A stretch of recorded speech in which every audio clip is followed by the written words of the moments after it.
வணக்கம், கொற்றவை பேசுறேன். இன்னைக்கு நோ பிரா டே, அதாவது உள்ளாடை அணிய தேவையில்லை அப்படின்னு ஒரு ஹேஷ்டேக்ல ஒரு விழிப்புணர்வு பிரச்சாரம் நடக்குது. குறிப்பாக பெண்களுக்கு ஏற்படும் மார்பக புற்றுநோய் குறித்த ஒரு விழிப்புணர்வை ஏற்படுத்துறதுக்கான ஒரு தினமாக இது கருதப்படுது. அக்டோபர் மாதம் முழுவதுமே புற்றுநோய்க்கு எதிரான விழிப்புணர்வு பிரச்சாரங்கள் நடந்துட்டு இருக்கு. இதுல குறிப்பாக இன்னைக்கு நோ பிரா டே அப்படின்னும் பொழுது பெண்கள் உள்ளாடை அணிவதால் எவ்வளவு சிரமத்துக்கு உள்ளாகிறாங்க அப்படிங்கிற கூருணர்வே இல்லாத இந்த சமூகம், துப்பட்டா போடுங்க தோழின்னு சொல்ற இந்த சமூகத்துல பிரா போட தேவையில்லை, உங்களுடைய மார்பகம் எப்படி இருந்தாலும் பரவாயில்ல, அது உங்களுடைய உடம்பு, அதை நினைத்து நீங்க பெருமைப்படணும். உங்களுடைய மார்பகங்கள் இப்படி தொங்கிட்டு இருந்தாலும் பரவாயில்ல, நீங்க இப்படி நிப்பிள் தெரியற மாதிரி டிஷர்ட் போட்டாலும் பரவாயில்ல, மார்பகம் சின்னதா இருந்தாலும் பரவாயில்ல, பெருசா இருந்தாலும் பரவாயில்ல இப்படின்னு சொல்லி நான் ஒரு போஸ்ட் போட்டேன். வழக்கம் போல சூழ்ந்துட்டாங்க சங்கிகளும் ஆணாதிக்க பன்றிகளும். பன்றிய நான் குறைவா பேசல, but that's the word that I could get.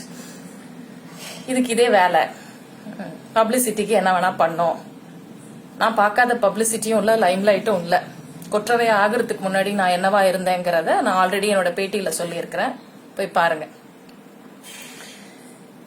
ஒரு பிரா அப்படிங்கிறது உடலோட எப்ப பார்த்தாலும் இறுக்கிக்கிட்டு இருக்கும் பொழுது ஒரு பெண்ணுக்கு அது எவ்வளவு தொல்லையா இருக்குங்கிறத, அது மாதிரி நீங்க எதையா மாட்டிக்கிட்டு தெரிஞ்சாதான் தெரியும். ஒரு நைட்டி போட்டுட்டு இருந்தா கூட அந்த நைட்டியோட வெளியில போகும்போது ஏன் துப்பட்டா போடாம போனேன்னு சண்டை போடுற, அடிக்கிற புருஷன்களையும் பாய் ஃப்ரெண்டுகளையும் அல்லது பெற்றோர்களையும் நான் பார்த்திருக்கேன். இன்னும் சொல்ல போனா அது மாதிரி துன்புறுத்தி ஒரு பெண் கடைசியில விவாகரத்து வரைக்கும் போயிட்டா. அதே மாதிரி எனக்கு இன்னொரு அனுபவம் இருக்கு. நான் ஒரு நாள் டைடல் பார்க் எதிரில ரோட்ல நடந்து போயிட்டு இருந்தேன். இத்தனைக்கும் அன்னைக்கு சுடிதார் போட்டிருக்கிறேன், பிரா போட்டிருக்கிறேன். ஆனா அதையும் மீறி நிப்பிள் வெளியே தெரிஞ்சிருக்கு. பிகாஸ் ஆர்டினரி பிரா, சாதாரண பிரா, பேட் இல்லாம இருக்கிற பிரால அப்படி நிப்பிள் துருத்திட்டு தெரியறதுக்கு வாய்ப்பு இருக்கு. இதையெல்லாம் பாத்துட்டு இருக்கிறதுக்கு எங்களுக்கு நேரமும் இல்ல, அவசியமும் இல்ல. எனக்கு எது சரியா இருக்குதோ அதை நான் போட்டுட்டு வெளியில வரேன். யாரோ ஒரு பொண்ணு கூட பேசிட்டு இருக்கிற ஒரு ஆம்பளை பாரு எப்படி ட்ரெஸ் பண்ணிட்டு தெரியுதுங்க அப்படின்னா, நாம அப்படியே கடந்து போற ஆள் கிடையாதுல்ல. கிட்ட போய் என்னடா அவன் பிரச்சனைன்னு கேட்டவொடனே அப்படியே தடுமாறுறான். அப்புறம் என் கூட வந்த நண்பர் என்ன கூட்டிட்டு போயிட்டாரு. இப்போ இந்த பிரச்சனையினால என்ன அப்படின்னா, பெண்கள் எப்ப பார்த்தாலும் பிரா போடுறது மட்டும் இல்லாம இது மாதிரி நிப்பிள் தெரியக்கூடாது, இல்ல பிரெஸ்ட் சாக் ஆகிற மாதிரி தெரியக்கூடாது அப்படிங்கறதுக்காக பேடட் பிரா போட வேண்டி இருக்கு. அதுக்கப்புறம் புஷ்அப் பிரா போட வேண்டி இருக்கு. இதை போட்டா ஆண்கள் எப்படி கமெண்ட் அடிக்கிறாங்கன்னா, இவளுங்க மாற பெருசா காமிச்சுக்கிறதுக்கு இதெல்லாம் பண்றாளுங்க அப்படின்றாங்க. அதுவும் கூட பெண் உடல் பற்றி அல்லது பெண்ணுடைய கவர்ச்சிகரமான உடல் அழகு பற்றிய கருத்தியல்னால பாதிக்கப்பட்டிருக்கிற பெண்களுக்கு அது தேவைப்படலாம், தொழில் சார்ந்து அது தேவைப்படலாம்.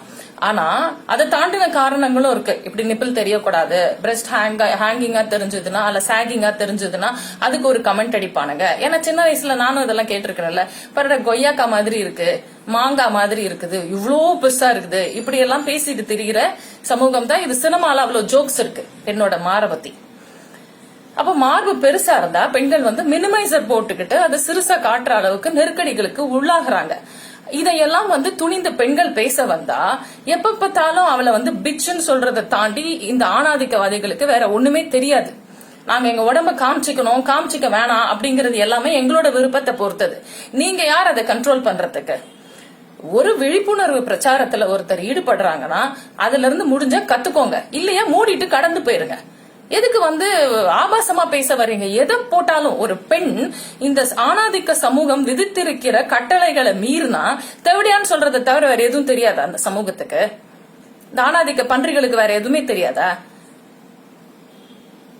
தேவடியாவத்தனத்தை உருவாக்குனது யாரு? இந்த ஆணாதிக்க சமூகம் தானே. ஒரு ஆம்பளைக்கு அந்த தேவை இருக்கிறதுனால தானே ஒரு பொண்ணை தேவடியாளாக்குனானுங்க. அப்போ தேவடியாள்கிட்ட போற ஆம்பளை என்ன சொல்லுவீங்க? ஒழுங்கா பொண்டாட்டியோடயோ காதலியோடயோ இருந்தா அங்கேயே ஒரு தெவடியா உருவாக போறா? ஒரு ஆணாதிக்க சமூகம் தான் தெவடியாத்தனத்தை உருவாக்குது. இதையெல்லாம் தெரிஞ்சுக்கிட்டு பேசவாங்க. இன்னைக்கு ஒரு விழிப்புணர்வை ஏற்படுத்த முயற்சி பண்றோம். பெண்கள் வீட்டுல இருக்கும்போது கூட உள்ளாடைய அணிய சொல்ற அளவுக்கு நெருக்கடி. ஏன்னா வீட்டுல குடும்பத்தாருக்கும் அது தெரியறது இல்ல. என்ன இப்படி வளர்த்து வச்சிருக்க பொண்ண, என்ன உன் மருமக இப்படி திரியறா அப்படின்னு சொல்லி கேட்கும்போது பெற்றோருக்கோ அல்லது மாமியார் மாமனாருக்கோ ஏன் புருஷனுக்கோ ஃப்ரெண்டுக்கோ காதலனுக்கோ சாய்ஸே இல்ல.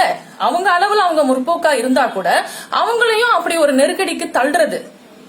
ஏன் மனிதர்களை இயல்பாகவும் சுதந்திரமாகவும் வாழ விட மாட்டேங்கிறீங்க? உங்ககிட்ட யாரும் இங்க அனுமதி கேட்கல. எங்களுக்கு தெரியும் எப்படி சுதந்திரமா வாழணும்ட்டு. முடிஞ்சா கத்துக்கிட்டு திருந்த பாருங்க, இல்லையா மூடிட்டு போங்க.